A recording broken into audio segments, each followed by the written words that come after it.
सोचिए जरा, घर में खुशियों का माहौल है, राधा कृष्ण की झांकी सज रही है और अचानक एक ऐसा ट्विस्ट सामने आता है कि पूरे माहौल की हवा ही बदल जाती है। जी हाँ, कहानी में होने वाला है धमाकेदार ड्रामा, जहां एक चांटा बदल देगा सबका मूड और उठ खड़े होंगे कई सवाल।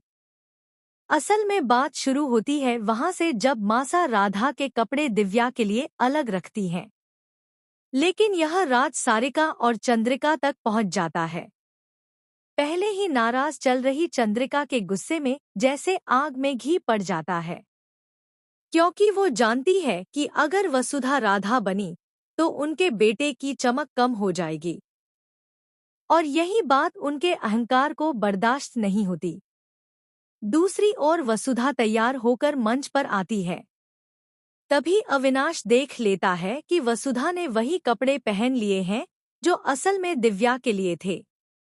मगर अविनाश हालात संभालने के लिए अपने कपड़े भाई देव को दे देता है और कहता है, दादा, आज तुम कृष्ण बनोगे।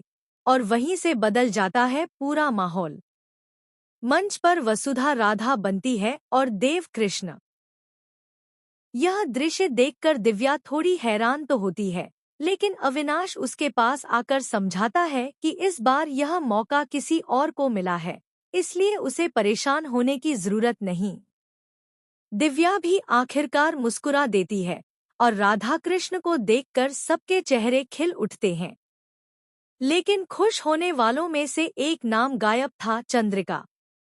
उनके दिल में यह कसक बैठ जाती है कि वसुधा कभी उनके बेटे की बराबरी नहीं कर सकती।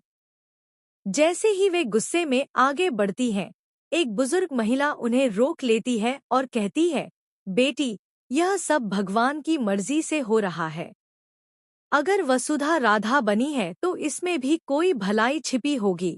इन शब्दों के बाद चंद्रिका थोड़ी देर के लिए चुप तो हो जाती है, मगर अंदर ही अंदर उनका गुस्सा और भी भड़कता है।